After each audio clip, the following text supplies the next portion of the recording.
That Selfar dominion was feared across the galaxy. Their empire had conquered hundreds of worlds, crushing civilizations under their rule.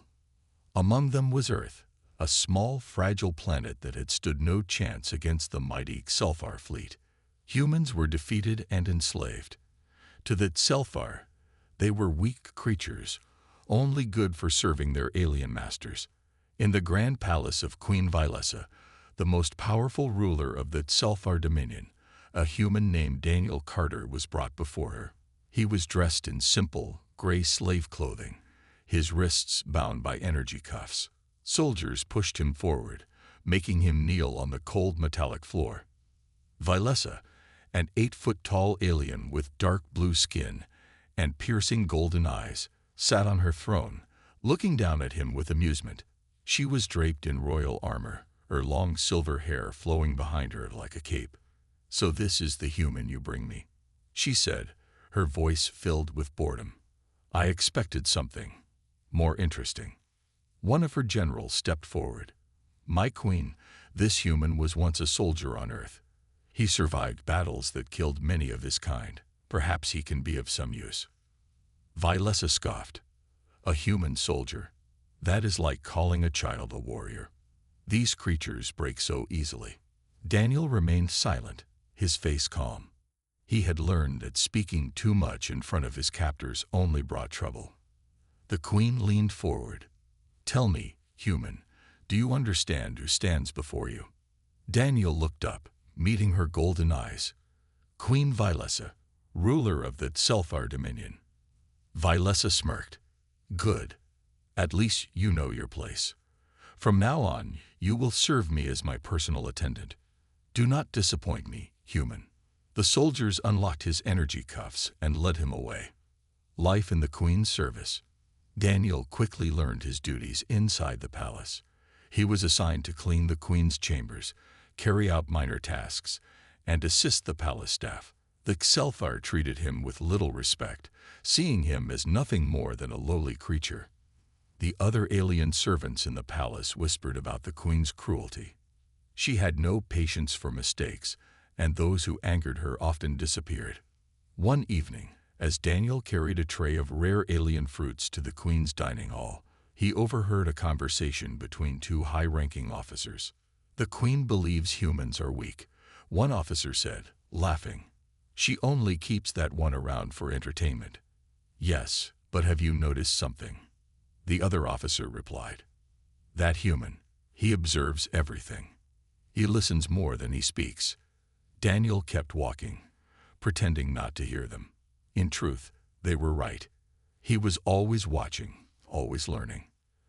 The Selfar thought they had broken humanity, but Daniel knew better.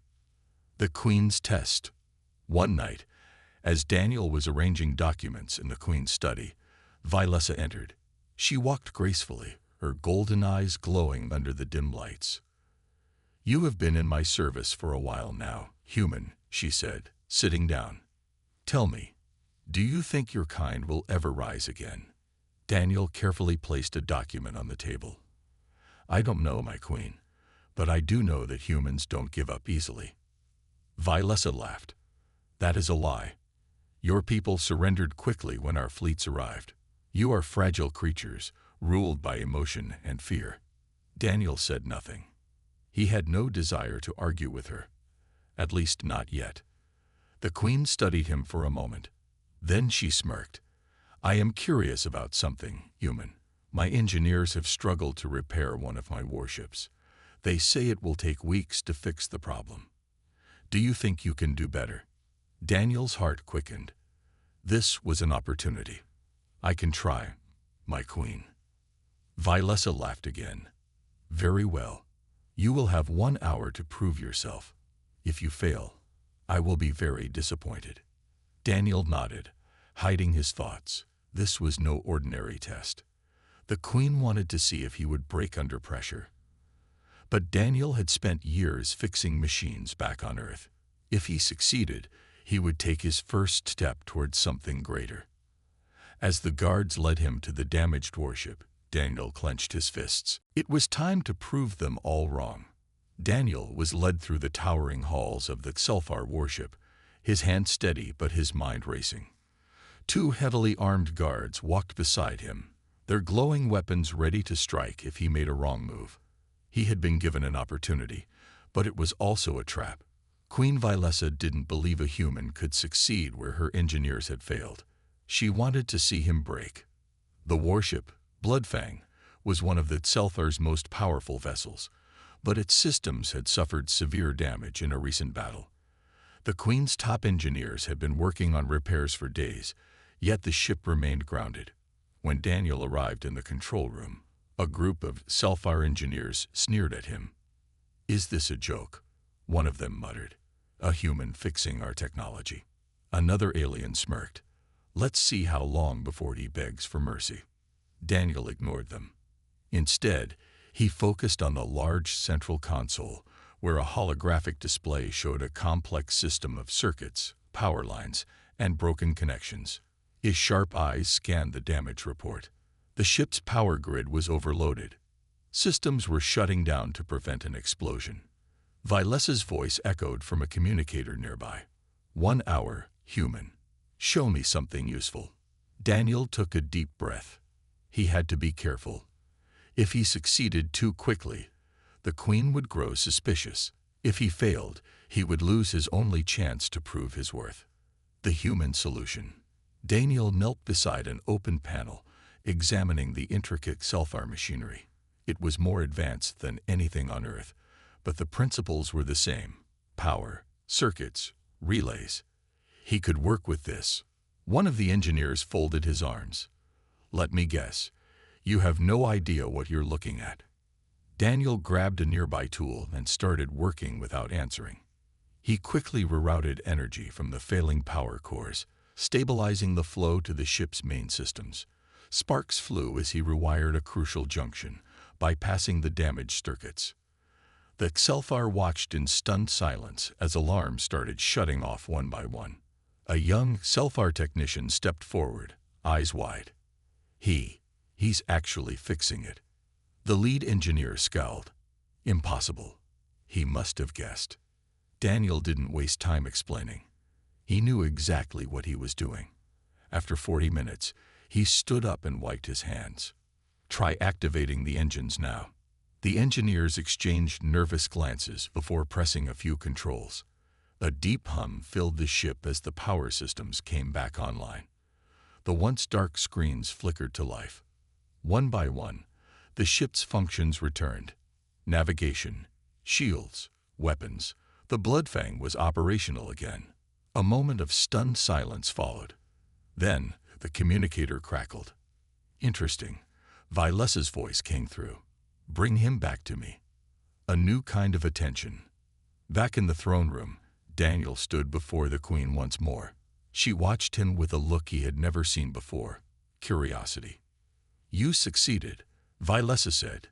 "Tell me, how did a mere human accomplish what my finest engineers could not?" Daniel met her gaze. "Because I don't see problems the way they do, my Queen. They follow rules. I find solutions." The Queen's golden eyes studied him carefully. Then she laughed. "You are bold, human." She leaned forward, resting her chin on one hand. "I expected you to fail. Now you have made things interesting." The Sci-Fi officers in the room shifted uncomfortably. A human was never meant to impress their Queen. Vilessa stood up. "Since you are so capable, you will be given more tasks. But be warned, one mistake, and I will not be so forgiving." Daniel nodded. He had gained her interest, but he knew that was dangerous. The Queen was not the kind to reward success with kindness. As he was led away, he heard the whispers of the Sci-Fi soldiers. "He is different. He is dangerous." Could a human truly be a threat? Daniel hid a small smirk. Let them wonder. The seeds of change. Over the next few days, Daniel was assigned more challenges. From repairing technology to analyzing battle tactics, he exceeded expectations every time. The Queen continued to test him, sometimes with impossible tasks, but he always found a way. The Sci-Fi around him started changing. Some began to respect him. Others feared him. A few, especially those in power, grew jealous. One evening, as Daniel worked in a private chamber, a young Selfar guard approached him. She looked around cautiously before whispering, "Be careful, human.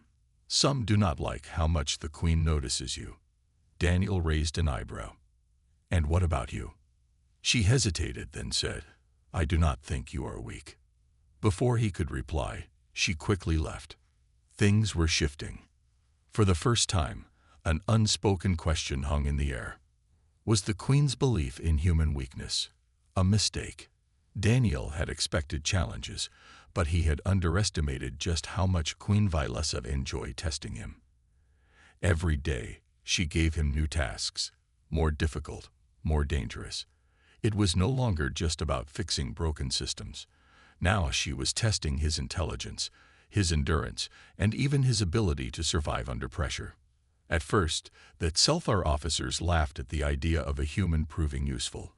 But after days of watching him succeed where others failed, their laughter turned to whispers. "He's just lucky," some said. "He's smarter than we thought," others admitted. And the most dangerous whisper of all, could he be a threat?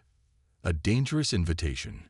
One evening, as Daniel finished repairing a damaged power core, a high-ranking Selfar warrior approached him. This one was different. Taller, broader, with dark red markings across his face, a veteran of many battles. "The queen summons you," the warrior said, his voice cold. Daniel wiped his hands on his already dirt-stained clothes. "Now." The warrior gave a short nod. Immediately. Daniel followed, his mind racing. He had seen Queen Vylessa watching him more often lately. Sometimes her golden eyes held amusement, sometimes curiosity. But he could never tell what she was truly thinking. The throne room doors opened, and Daniel stepped inside. The grand chamber was lit by glowing blue crystals, casting eerie shadows across the walls. Vylessa sat on her throne, one leg crossed over the other, observing him as he entered. "You continue to surprise me, human," she said. "I expected you to fail long ago." Daniel kept his expression neutral. "I don't like failing, my queen." A small smile tugged at the corner of her lips. "Good. Then let us see how far you can go." She raised her hand, and a holographic map appeared before them. It displayed a planet, dark, covered in swirling storms, with jagged mountains and violent winds. "This is Varshan, a world we conquered long ago," she said. "A valuable outpost, but our forces there have lost contact. Something unexpected has happened." Daniel frowned. "And you want me to figure it out?" Vylessa's gaze sharpened. "You are not Selfar. You think differently. You see solutions where others see failure. Perhaps you will notice something my people have missed." Daniel knew there was more to it. She was testing him again, seeing how he would react to a real mission. "And if I refuse?" he asked. The queen chuckled. "Then I will assume you are not as remarkable as I thought." It wasn't a threat, not directly. But Daniel understood. If he wanted to survive, he had to keep proving himself. He took a deep breath. "All right, I'll go." Vylessa's eyes gleamed with interest. "Good.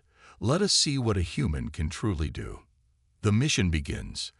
The next morning, Daniel stood aboard a Selfar transport ship, heading toward Varshan. Around him, a squad of Selfar warriors prepared their weapons. None of them trusted him. The young female guard from before, Cirrus, stood nearby. She had warned him once about jealousy among the officers. Now, she watched him with quiet curiosity. "You do not seem afraid," she finally said. Daniel glanced at her. "Should I be?" She didn't answer right away. Instead, she tightened her grip on her weapon. "Varshan is dangerous. We do not know what happened there. Some say the shadows themselves consume warriors." Daniel smirked. "Shadows don't scare me." Cirrus studied him for a moment before looking away. "Be careful, human. The queen watches you closely. If you impress her too much, others may see you as a threat." Daniel's smirk faded. He had already sensed it. Some Selfar didn't like how much attention he was getting. He was walking a fine line, impressing the queen without making himself a target. The dark planet. The transport ship descended through Varshan's thick atmosphere.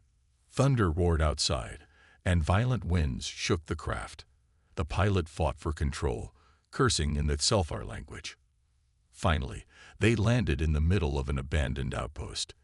The place was eerily quiet. No lights, no movement, just dark structures covered in alien vines, as if nature itself had started reclaiming the land. Cirrus stepped forward, scanning the area. No bodies, no signs of battle. Daniel frowned. Then where did everyone go? One of the Sci-Fi warriors sneered. Perhaps they ran from the storm. Daniel wasn't so sure. Something felt wrong. He had been on enough missions back on Earth to know when something was off. He moved toward a control panel, wiping off the dust. The system was dead. No power. But as he examined the wires, something caught his eye. Claw marks. These aren't from Sci-Fi weapons, he muttered. Cirrus stepped closer. What do you mean? Daniel traced the deep gashes in the metal. Something else was here. A sudden thud echoed from one of the buildings. Everyone turned, weapons raised. The warrior beside Daniel grunted. Finally, something to kill. Daniel wasn't so eager. He had a feeling they weren't the hunters. They were the prey. The queen's test had only just begun. The silence of Varshan was unnatural.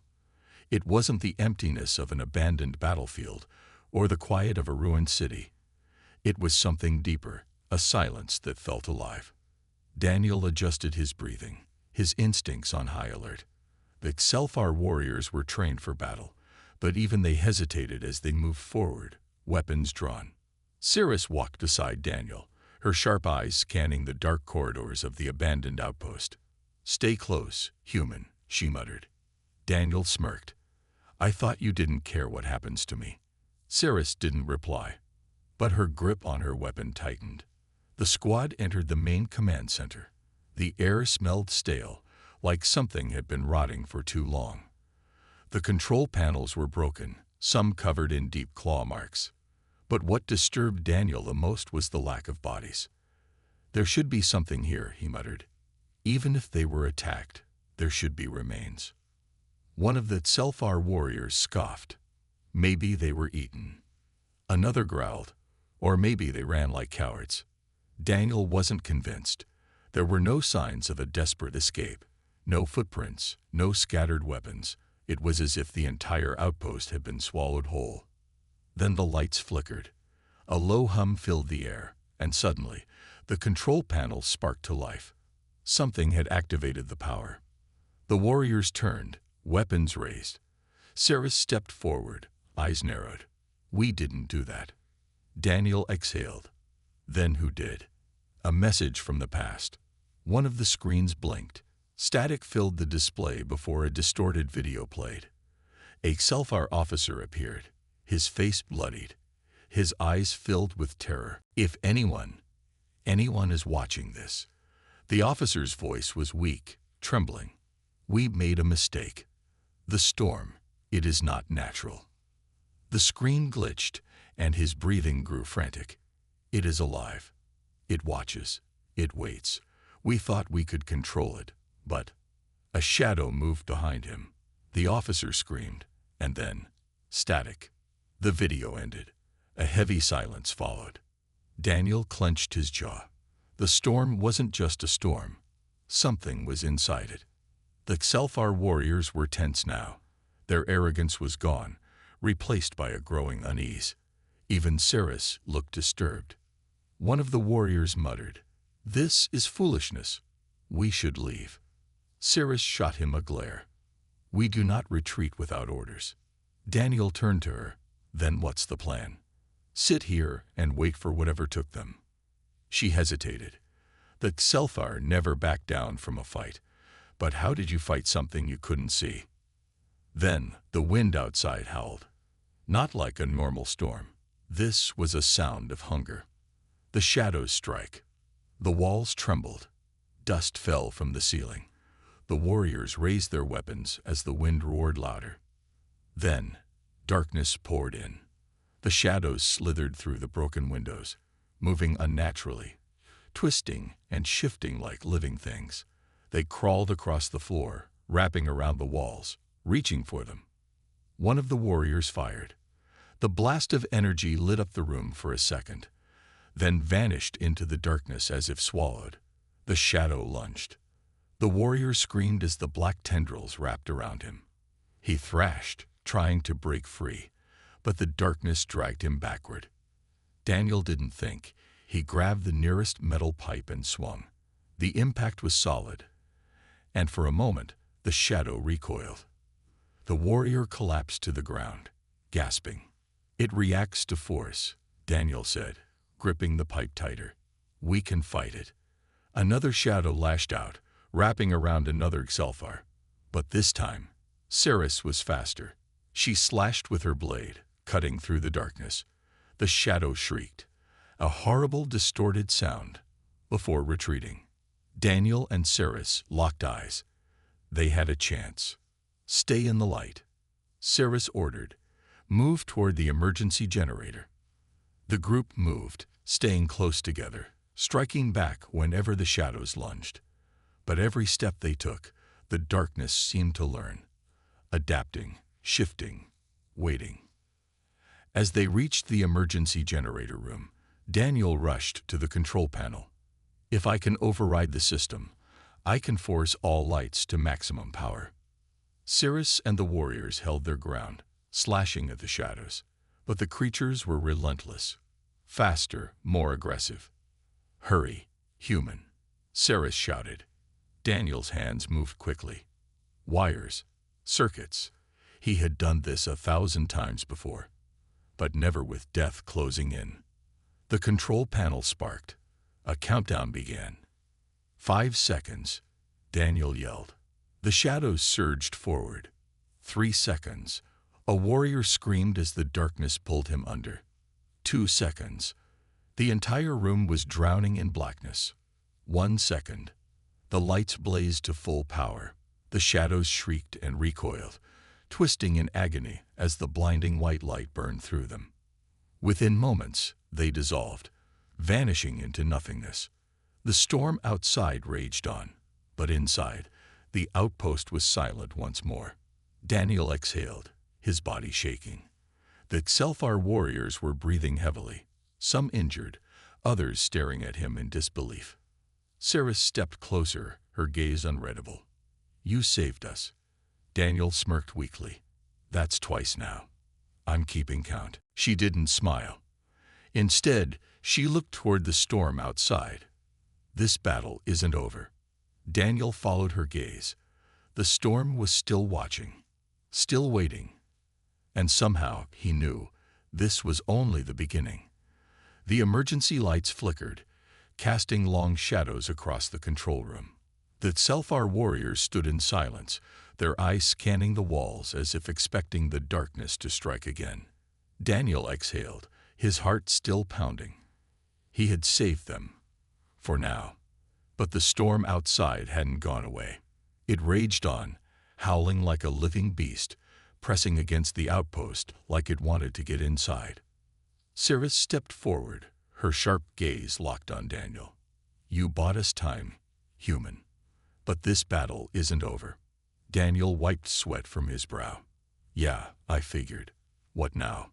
She turned toward the control panels. "We find out what happened here. We need to know what we're dealing with." One of the surviving warriors grunted. "And if it cannot be fought?" Ceres' eyes darkened. "Everything can be fought." Daniel wasn't so sure. They weren't dealing with an enemy that bled. This storm wasn't just wind and lightning. It had taken the entire outpost without a single body left behind. Something unnatural was at play. The missing records. Daniel moved to the main console and accessed the data logs. Files were missing, either deleted or corrupted.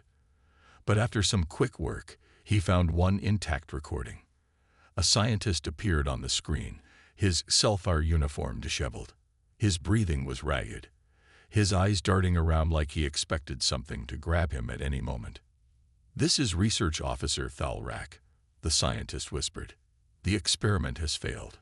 The storm, it is not what we thought. Cirrus leaned closer, her expression tense. Experiment. Thalrak's voice trembled. We tried to weaponize it. We thought we could control it. But we were wrong.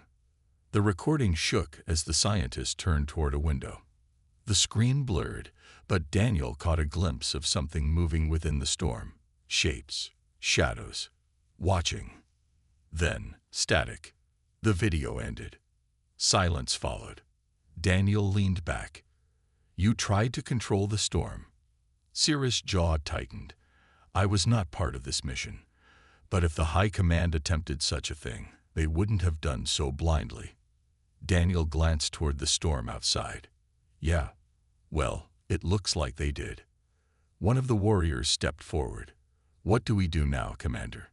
Cirrus looked at Daniel. For the first time, she didn't seem so sure of herself. Daniel sighed.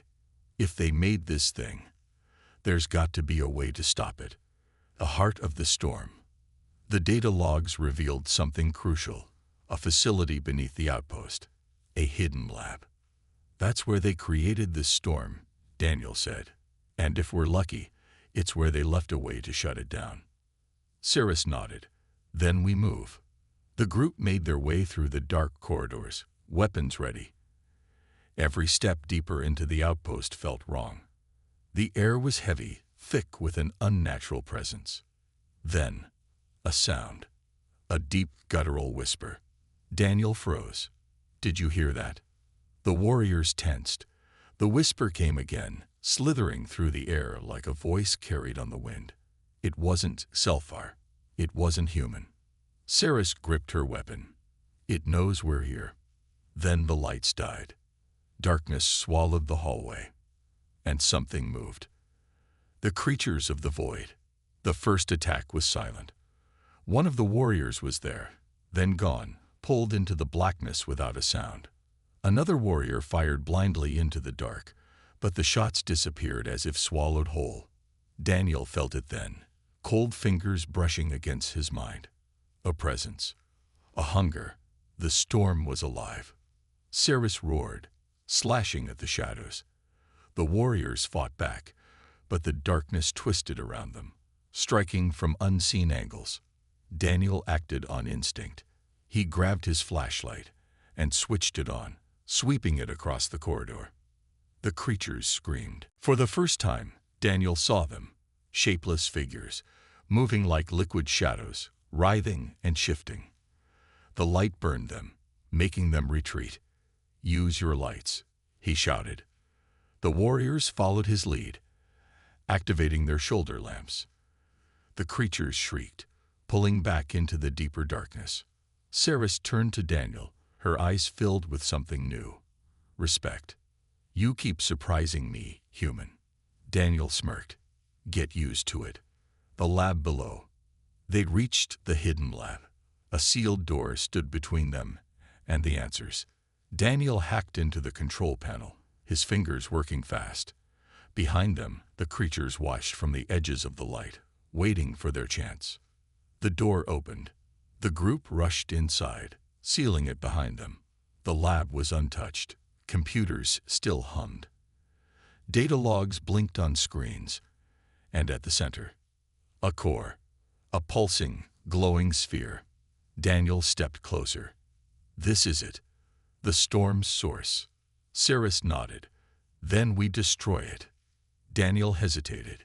If we do, we might not make it out alive. Cirrus smirked. Everything can be fought, remember. Daniel chuckled. All right then, let's end this. The lad was silent except for the faint hum of machinery. The glowing core pulsed like a living heart, filling the room with an eerie light. The air felt heavy, charged with something unnatural. Daniel stared at the sphere. So this is what's controlling the storm. Cirrus gripped her weapon tightly. Not controlling. Creating. This thing is the storm. The remaining warriors stood guard near the sealed door, their lights pointed toward the darkness outside. The creatures were still there, waiting, watching. Daniel took a deep breath.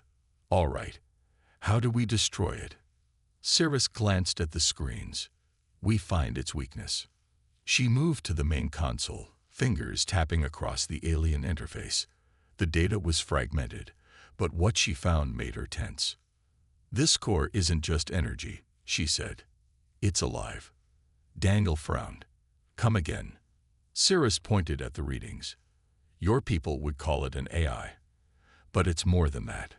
It's sentient. It thinks. It adapts. Daniel felt a chill. You mean, it knows we're here? The moment he said it, the core's glow intensified. The entire lab shook, and a deep whisper echoed through the room. A voice. A presence. Daniel clenched his fists. Yeah, I think it does. The storm fights back. The lights in the lab flickered. Screens glitched. The floor vibrated beneath them. Cirrus stepped back from the console. It's defending itself. Daniel pulled out his multi-tool. Then let's make it feel some pain. He pried open a panel near the core, revealing a network of cables and circuits. His hands worked fast, disconnecting wires, pulling out components, anything to shut it down. The storm outside roared. A blast of wind slammed against the lab's walls, shaking the structure. The warriors stumbled but held their ground. One of them shouted, "Commander, the creatures are moving." Daniel kept working. Almost there. The whispering grew louder. Then, a voice. Low, alien, ancient. You should not be here. The words echoed inside Daniel's head, pressing into his thoughts like 1,000 whispers at once. He gritted his teeth. Yeah, well, neither should you. He yanked out the last cable. The core flickered. The storm screamed. The escape plan. The wind outside turned wild, tearing through the outpost. The creatures shrieked, their forms writhing as the storm's energy faltered. Cirrus grabbed Daniel's arm. We need to go. Now. The warriors unsealed the lab door. Outside, the corridor was shaking apart, walls cracking, debris falling. Daniel looked at the flickering core. What if it reboots? Cirrus narrowed her eyes. Then we make sure it doesn't. She raised her weapon and fired. The plasma shot struck the core, and for a moment, nothing happened. Then, a pulse. A shockwave of energy exploded outward. The lab collapsed. Daniel and Cirrus ran. The warriors followed, dodging falling debris. The storm screamed around them, the creatures wailing as their power source died. They reached the exit hatch, but it was jammed. Daniel cursed. Give me a second. The creatures were closing in, their twisted forms clawing at the walls. Cirrus turned to face them, weapon raised. You have 1 second, human. Daniel worked fast, overriding the controls. Sparks flew, then the door unlocked. Move, he shouted. They rushed outside, straight into the raging storm. Into the tempest.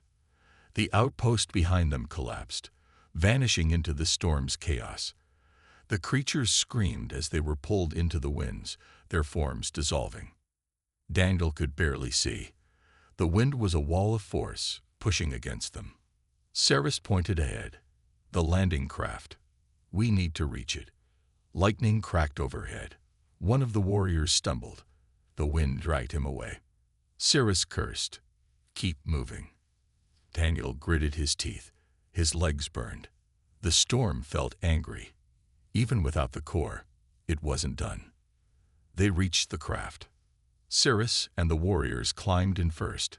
Daniel was last, just as he grabbed the hatch. Something grabbed him. An unseen force pulled him back.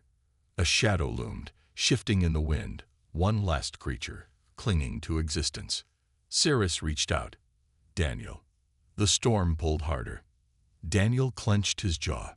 Not today. With one final push, he launched himself forward, grabbing Cirrus' hand. She yanked him inside, and the hatch sealed shut. The end of the storm. The engines roared to life. The craft lifted, fighting against the wind. Cirrus took the controls. Hold on.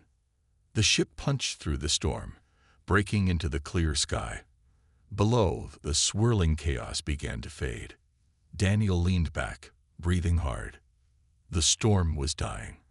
The creatures were gone. The outpost was destroyed. They had won. Ceres glanced at him. "You never cease to surprise me, human." Daniel smirked. "Yeah, I get that a lot." Ceres chuckled. Then she looked out the window, her expression turning serious. "This isn't over," she said. "The High Command will want answers." Daniel sighed. "Great, can't wait." The ship soared away, leaving the dying storm behind. The ship soared through the sky, leaving the storm behind. Daniel sat in the co-pilot's seat, his body aching from the battle. Across from him, Ceres studied the ship's controls, her expression tense. "The storm is fading fast," she said. "That core was keeping it alive. Now that it's destroyed, the planet will recover." Daniel exhaled, his head resting against the seat. Good. One less death trap in the galaxy. The warriors sat in silence, exhausted but relieved. They had survived. But the mission wasn't over yet. Ceres turned to Daniel. "Now comes the hard part." He raised an eyebrow. "Harder than fighting an army of storm-worshipping creatures." Ceres didn't smile. "We have to report back to the Queen." Daniel sat up straighter. "Oh, right." Ceres locked eyes with him. "She won't be pleased." Daniel smirked. "When is she ever?" Return to the throne. The capital ship loomed ahead, its metallic form gleaming under the distant sun. The landing bay opened, pulling them inside. As soon as the ship touched down, the Queen's guards were waiting. They surrounded the craft, their weapons drawn, not as a threat, but as a sign of control. Ceres stepped out first, her posture firm. Daniel followed, feeling the weight of 100 alien eyes on him. A familiar, towering figure approached. Queen Syra. Her golden armor reflected the light, her piercing eyes scanning the group. She stopped in front of Ceres, her voice sharp. "You disobeyed orders." Ceres met her gaze. "We succeeded." The Queen's eyes flicked to Daniel. "And him." Daniel crossed his arms. "Still alive." There was a pause. The guards remained silent. Then, Syra let out a small breath. A storm that could have consumed worlds. Gone. Her voice softened, just slightly. "Impressive." Daniel blinked. "Did you just compliment me?" Syra ignored him. Her gaze returned to Ceres. "Tell me, how did a simple human slave survive when others fell?" Ceres answered without hesitation. "Because he is not weak." The Queen's expression didn't change, but something in her eyes shifted. She turned to Daniel. "Come with me." The Queen's decision. Inside the throne chamber, the golden walls shimmered, reflecting the glow of countless energy torches. Syra stood before her advisors, Daniel at her side. "You have proven yourself," she said, "not just today, but time and time again." Daniel wasn't sure where this was going. "So, what now?" Syra studied him for a moment. "You were once a prisoner, a servant." Her voice lowered. "But you are more than that." She stepped forward, her presence commanding. "Daniel, I offer you a choice." The room fell silent. Syra's voice was clear. "You may remain here, no longer as a slave, but as an honored warrior." Daniel's eyes widened. "You're serious?" Syra nodded. "Few impress me. Even fewer earn my respect. You have done both." Daniel glanced at Ceres, who gave him a small, knowing nod. He turned back to the Queen. "And if I say no?" Syra's gaze remained steady. "Then you may leave. A ship will take you wherever you wish. You have earned your freedom." Daniel took a deep breath. This was it, the moment he had fought for. He looked around. The warriors, the ship, the challenges, they had shaped him. He wasn't just a prisoner anymore. He had survived against impossible odds, not as a slave, but as a warrior. And yet, His decision was clear. Daniel smirked. Well, someone's got to keep proving you wrong. Cirrus chuckled. Kyra's lips curled into the faintest of smiles. The queen extended her hand. Then kneel. Daniel hesitated, not out of fear, but because of what it meant. Then he knelt. Kyra placed a golden emblem on his shoulder. Rise, Daniel. You are now a warrior of the Empire. The chamber erupted in cheers. Cirrus clapped his back. Welcome to the real fight. Daniel grinned. Can't wait. The storm was gone. The battle was won. But his journey was just beginning. The end.